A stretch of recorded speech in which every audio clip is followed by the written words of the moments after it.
Mm. 6:30. So, good evening, everybody. A very warm welcome to the School of Ancient Wisdom Satsang. I'll be your host for today, Ramesh, RK. And before we start off, may I request Swati to say the school prayer? Good evening, everyone. I wish you a happy Diwali. Here goes the school prayer. O hidden light, vibrant in every atom. O hidden light, shining in every creature. O hidden love, embracing all in oneness. May each who feels himself as one with thee know he is also one with every other. Thank you. Thank you, Swati. Thank you for your Diwali wishes. And yes, from my side, wishing you all a very happy Deepavali. Let the light of goodness and awareness spread in one and all. It is an occasion where we remember and celebrate the victory of awareness, not just goodness, but awareness over ignorance. Let me put it that. Now, our our dear speaker today is well known to all of us. I've at least hosted more than a couple of his satsangs. Very gentle, kind-hearted speaker. Adarsh Narayan ji, a brief intro, embodies a philosophy where interest, passion, purpose, and profession align to foster personal transformation. As a dedicated therapist and healer, he leverages his extensive qualifications, including certification in transpersonal regression therapy, integrated clinical hypnotherapy, and life coaching to provide profound support to his clients. His professional affiliations with organizations like TASO International and the Earth Association for Regression Therapy further underscore his commitment to the field. With over 12 years of entrepreneurial experience and a strong track record in healing, Adarsh Ji has worked with more than 50 clients, conducting over 500 transformative sessions. His journey of personal growth not only enriches his practice, but also enables him to connect deeply with those he serves. The blend of personal and professional experience equips him to facilitate meaningful changes in the lives of others. Adarshji's core philosophy centers on the power of self-healing. He believes that true transformation occurs from within, and his role is to guide clients on their unique journeys. By creating a supportive environment, he empowers individuals to unlock their potential and navigate their healing process with compassion and understanding. So thank you, Adarsh ji, for our very pertinent topic today. Our satsang is on relationships and healthy boundaries. So this time we'll be having a shorter version of this topic this week, which will be continued with a longer version next week. So over to you, Adarsh ji, and thank you once again for joining us. Thanks a lot, Ministry. The count of the audience does not matter. The quality of the audience is what actually matters. And I've been, I'm grateful that every time I meet this audience, it's a good feeling. It's a quality audience, and a lot of discussions happen after the topic. Even though a lot of speakers come into your stage and they speak, they share, and maybe uh, people like us, maybe a lot of same topics has been discussed again and again also, and still there is the same enthusiasm for every session. And I was a student of Satisai school, and in our Satisai school every week there were satsangs happening. Every guest arrives, they will speak for half an hour, they will speak for 1 hour. On top of that, there are moral classes and these kind. So by the time we finished the first year, second year, by second year, the moment the word speech is heard, uh, it was really like, oh no, not again. But even though the topics were interesting, the speakers who were coming, who were sharing with us, they were teaching us so many things. At some point of time we were feeling like, okay, this has become too much now. But anyways, I learned so much from those schools. And maybe because that devotion and spirituality was embedded in the curriculum, I was able to comprehend the depth of knowledge that I received from the courses that I went through. For it may be integrated clinical hypnotherapy, maybe regression therapy, or maybe other courses and workshops that I attended. All the learning, to digest that learning, this foundation helped. So I feel every time when we get to share what we know, it's a privilege, and it's a job with responsibility. So I'm just here to share what I already know, and the source of knowledge is nothing but the universe. Let the universe channel whatever that is best for the audience today. So so every time when I'm coming here, I'm just simply talking and talking. So this time I thought I will go with the a little bit a different kind of a thing. So I will use a PPT for the sake of using a PPT, but just to make the conversation interesting, uh, I need a sharing option. Okay, great.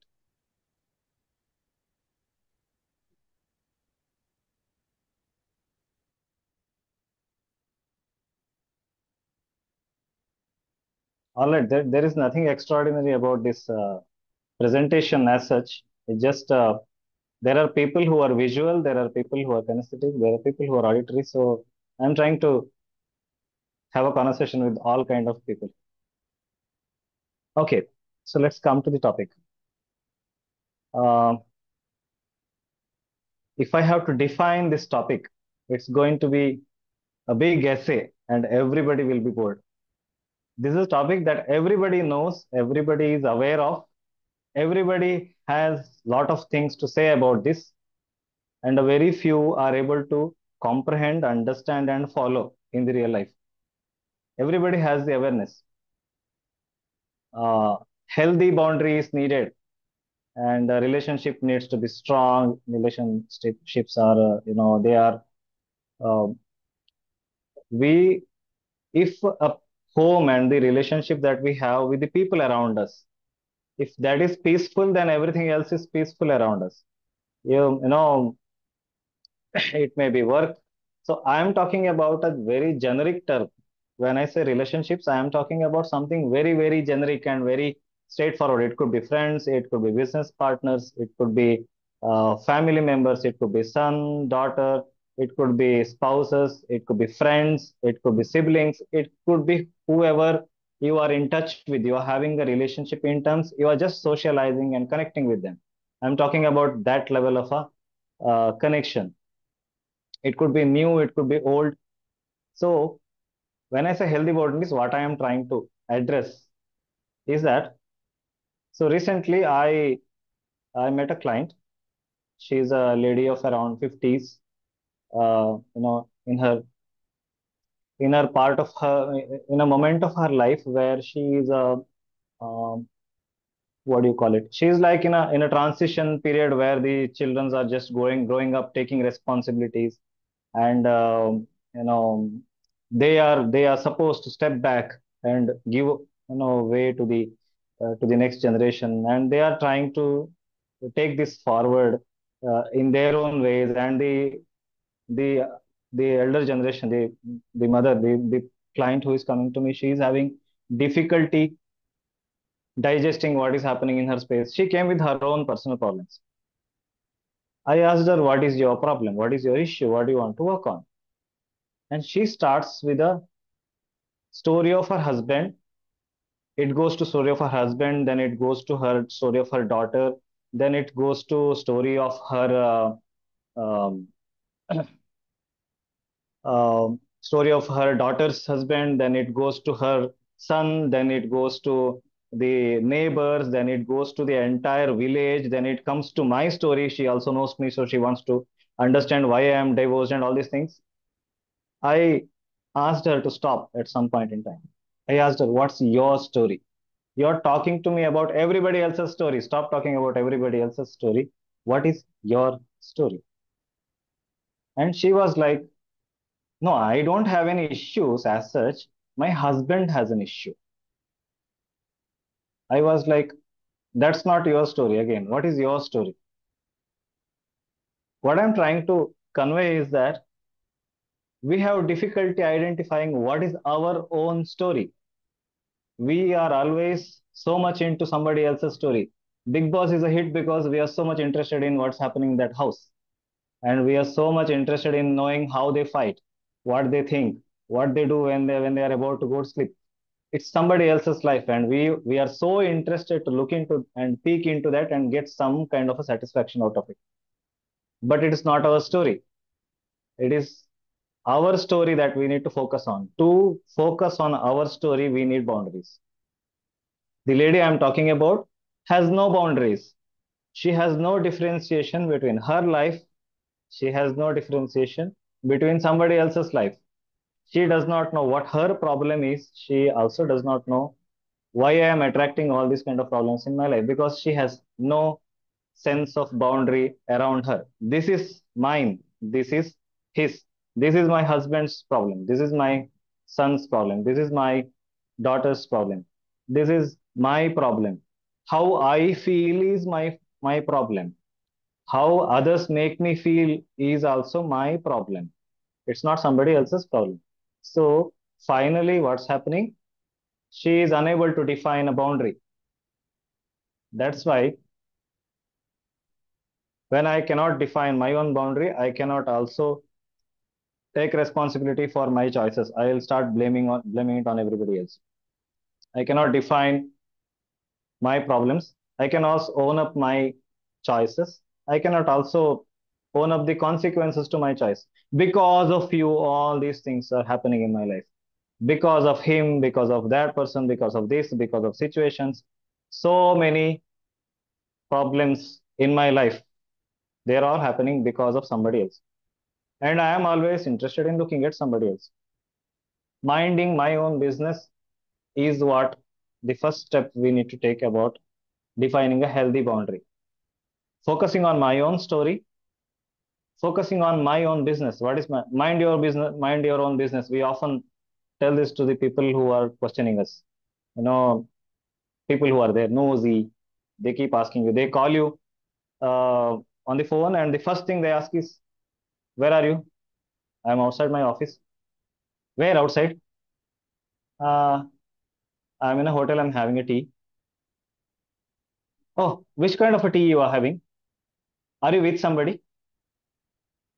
No, I am just having tea all by myself. What kind of flavor did you order? The questions will never stop, even though that person has no business understanding, oh, why I am sitting and having a tea and what kind of tea I like. Still, people have a tendency to go on asking questions, which has nothing to do with their business. And we also indirectly or directly do the same to the others unknowingly. So, this entire, which has now turned into a two set of sessions. The first set of sessions, I will mostly I'm just talking about having how to define a boundary for ourselves, how to identify our own stories. How do you identify your own story? Your story is your story when the choice is yours and consequence is also yours. If the consequence is not owned by you, then the choice is not mostly not made by you. If you have made a choice, then the consequence also belongs to you. So similarly, somebody else's choice is their choice, and we need to learn to understand and comprehend that okay, this is his choice, this is not my choice. So we go for a lunch and somebody does not like something. I say, hey, no, let him have it.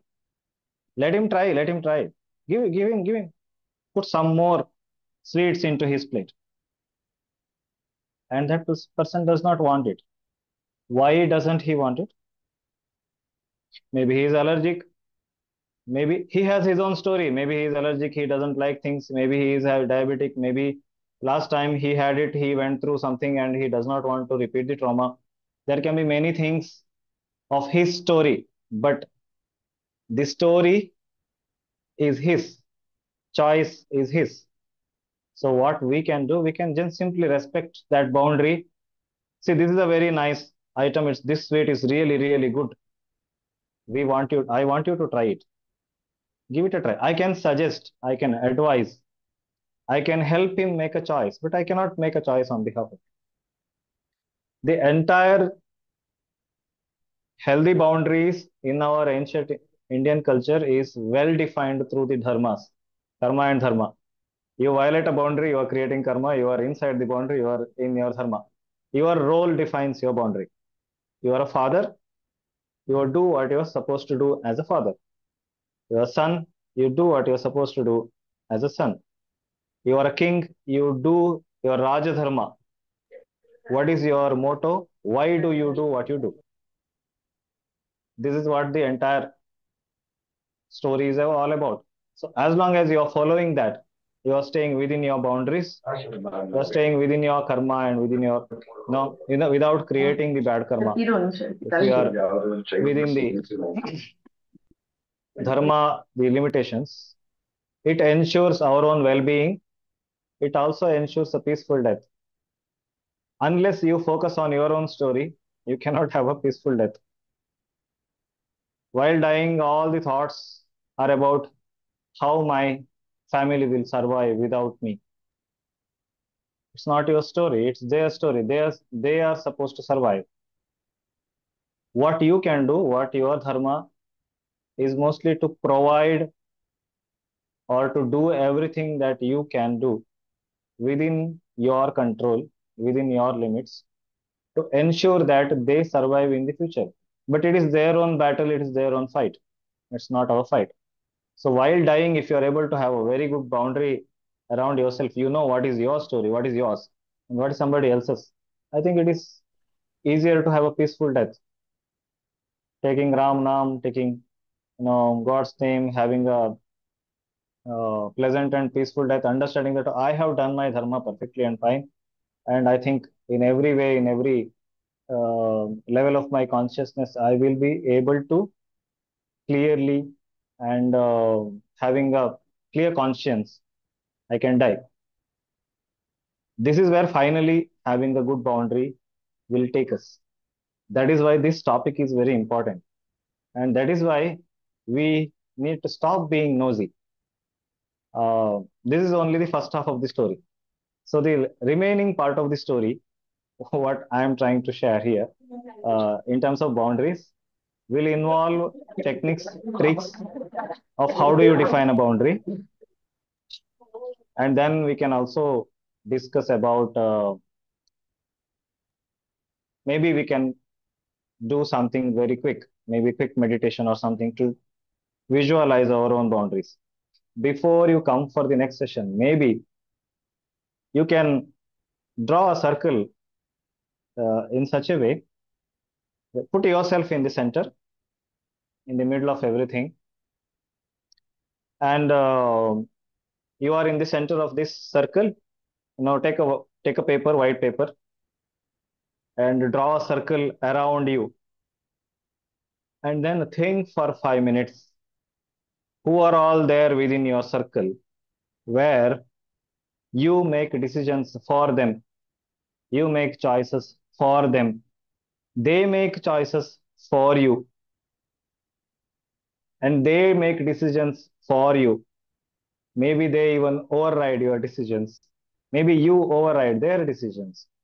Either ways, think about all those people who are in your circle who are having no boundaries with you and you have no boundaries with them. And maybe in the next session, we will figure a way out defining our own boundaries energetically also. I think this much information is good for today. Did I cover the 10 minutes that I asked for? Yeah. Any questions? That was a very express session this time. Satsang. Thank you so much. It really made a lot of sense. So please do, for those who have to ask questions, please do ask your questions now. I know this is a half topic, so the questions may be uh, from all the sides, but I'm open to answer. Yeah, maybe in the next session I will cover a brief part of this, and then I can continue to the next topics. Yes, that would be nice.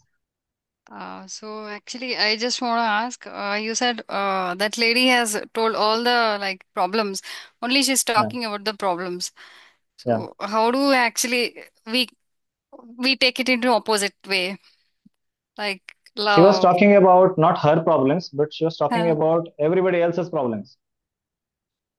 She did not know what her problem is. So I kept on asking her, okay, your husband does all these things. How do you feel about it? That is her problem. How do I feel is always my problem. It does not matter whoever is doing whatever that, anybody violating boundaries, anybody making choices on your behalf, anybody trying to victimize you. How you feel is always your story.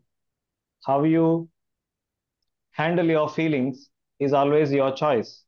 Suffering is always a choice. Pain may be inevitable, pain may be karmic, pain may be because of the consequences of the choices that we already made.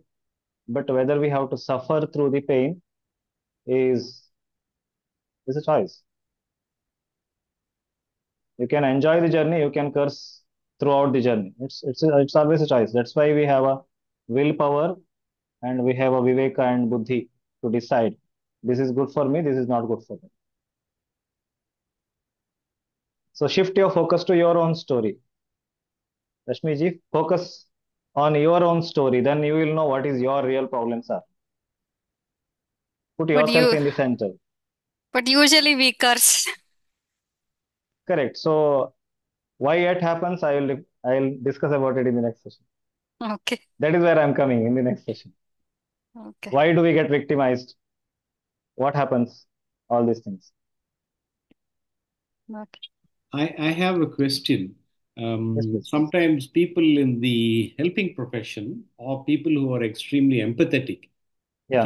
can make a mistake of absorbing somebody else's problem. Yes. Can you elaborate on Yes. that, Yes, please? it happens. So that's where the rescuer comes in. That is about the rescuer. But the rescuer is making choices on behalf of the person who is trying to, who is going through problems. So many healers, many people in my space, therapists, we tend to rescue the clients, and then we, after some time, we feel victimized about it. That boundary is a little more subtle to define, I think, isn't it? Correct, correct. It is. So unless we understand what's my story and what's client's story, that problem will always come. So as long as I hear the client's problems, I am listening to the client's problems, I need to have the sense that this is not my issue, it is the client's issue. So my dharma is to find a solution to the client issue, not to just empathize with the client or not to sympathize the client for sure. My job is to provide a solution to the client. So my role is a role of a detective. A detective needs to understand what has gone wrong and find a solution out of it. Now he cannot simply weep or keep crying. Okay, oh, there is a murder happened. What to do? What to do? He can't do. He can't do anything about the bad thing that has already happened. But he can definitely find a way to get out of that situation or find a final remedy or solution to it. So that's how that boundary gets defined. So I have a young person who told me she was studying counseling, Okay. psychology and counseling. And then she said, I don't want to follow up with counseling because I am too empathetic.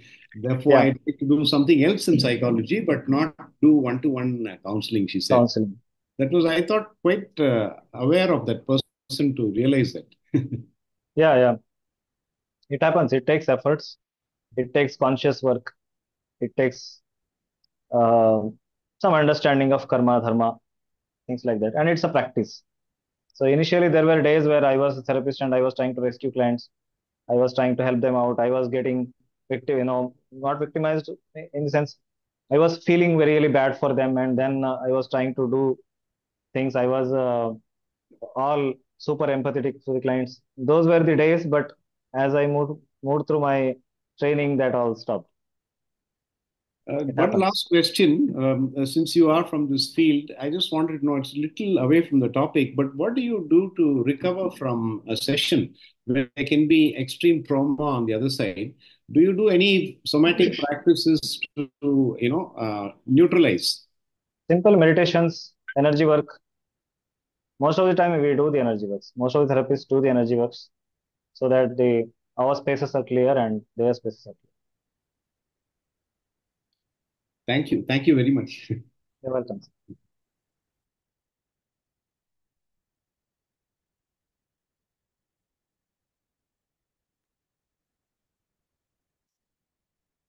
Where are you going now with the land? Thank you, Adarsh.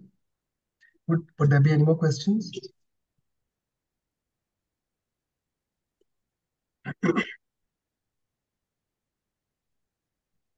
If there are no more questions, then on behalf of the School of Ancient Wisdom, we'd like to thank Adarsh for once again coming over to share his Welcome, sir. wisdom. This is a very pertinent topic because, as I remember once, I asked my guru before my marriage, I want to, what is the best way that I can grow in this life? And he said, for some people, brahmachari may be good, but in your case, it's a good idea for you to get married. And that opens up an entire string of experiences that we have in relationships. And relationships are one of the main areas where our karma works out. It's easy to once we have a kind of facility in place where we can meditate in solitude continuously. It's much easier than if you are living in the midst of people around Sure. you. So really, this is a very pertinent topic. And Yes, it yes. is actually, apart from health and finances, relationships are probably one of Yes, yes. the biggest, you know, uh, areas of where we move on from the awareness of the lower self to the awareness Yeah, of yeah, the higher self. Yeah. sure. We usually try to fix the relationships. Relationships are not meant to be fixed. They're supposed to be healed, and it has to happen on a soul level. And it happens through a conscious work. Maybe there are subconscious blocks also to work with. But whenever we try to manifest healthy relationships around us, it elevates us to an entirely different level in terms of spirituality, I'm saying, because it brings so much of knowledge, is so much of wisdom as we move through. And for that, fixing somebody else in my circle does not work. It is working on myself, manifesting harmonious relationships around me. So I Yes. was actually thinking about the same topic from a long time now because I get a lot of people.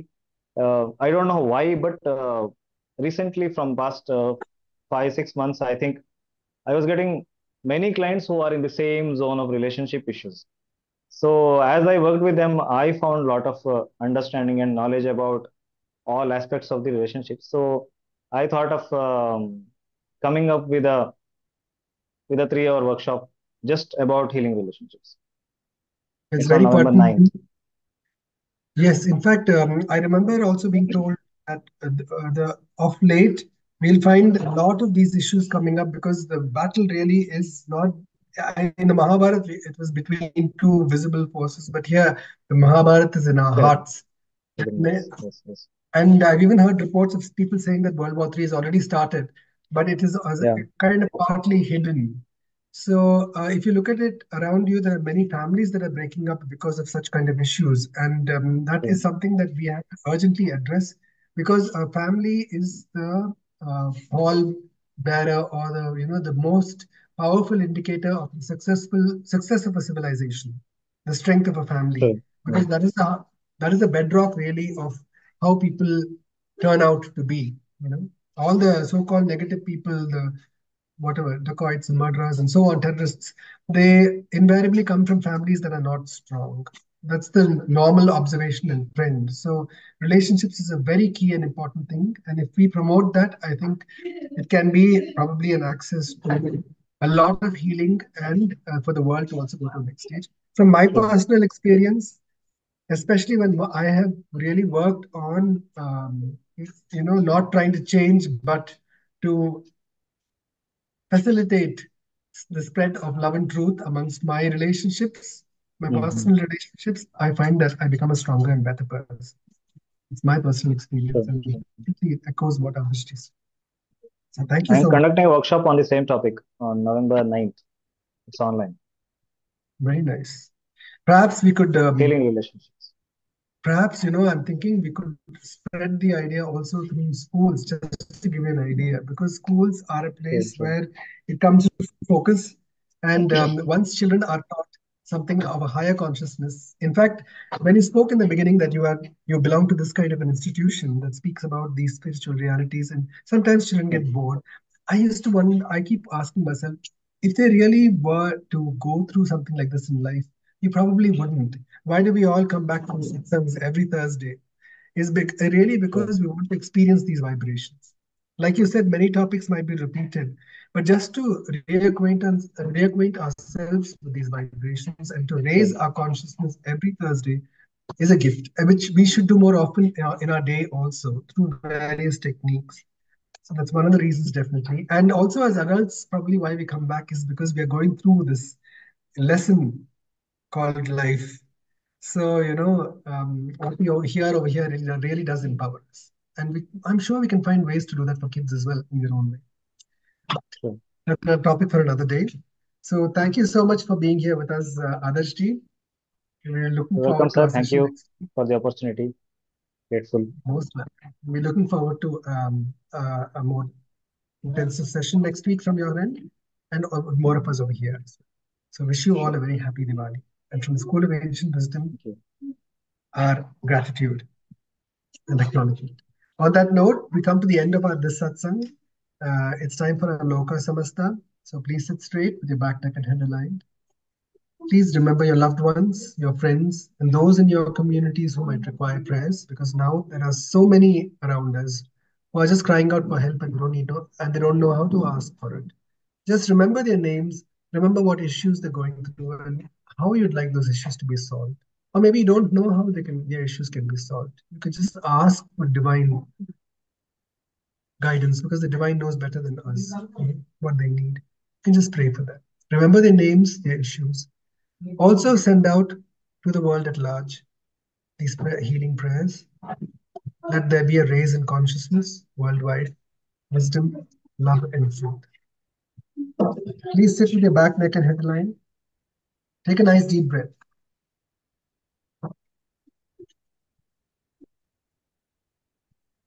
and let go.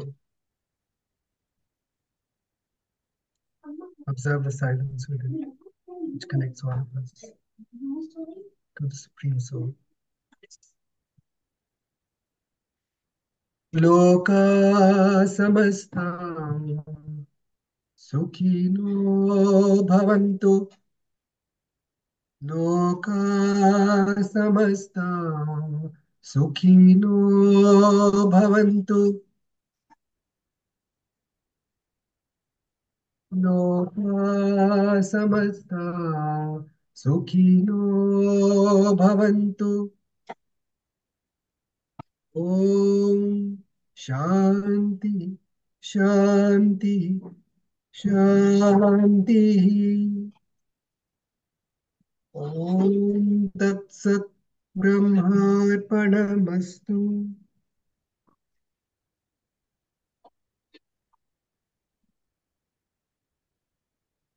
Wish you all a happy Diwali once again. May the Divine Mother bless us all. And to the same time, same place next week, let's meet once again for a continuation of this session. And please do bring your friends and family along. Thank you very much. Bye. God bless.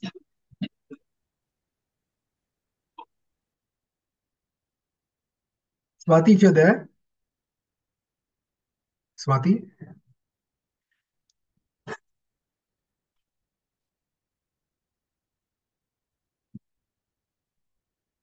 Swati, if you're there, you can bring this session to an end, or the other option is each one of us can leave, or if anybody wants to even say anything to Adarshji, since the session has not disconnected, you Thank can. you, Ramesh. Thank you very much. Most And welcome. happy Diwali to everybody. Ramesh, I'm sorry at times I attend a little late because I have another ongoing session which starts at 6 from Singapore. And it's to do Oh, I with our see. Theosophical Society. I'm a member of the Theosophical Society. So very Oh, much mentally connected to Manije as well. So that gets over. It's supposed to give over by 6:30, but sometimes it goes on till 6:45, and I find it impolite to disconnect. That's yes, of why course. that's why I join in a little late sometimes. So please pardon me for that. Oh, no offense taken. In fact, the only reason is to increase our self-discipline because Mama Nise, she would insist on the time. Yes. The reason being that if we, as you know, in Theosophical Society, the universe stops for no one. Mm-hmm. So if we align to our intentions, then we become more powerful. That is the only reason. Yes. Okay. Thank you, Yeah. Ramesh. And good night and happy Diwali to you and everybody. Bye Thank bye. you. Thank The same, God Jasmine. bless. Thank you Bye so bye. much, Jasmine. thank you, sir. Thanks, Swati. Happy Diwali once again. Happy Diwali to you, too, sir. Thank you so much.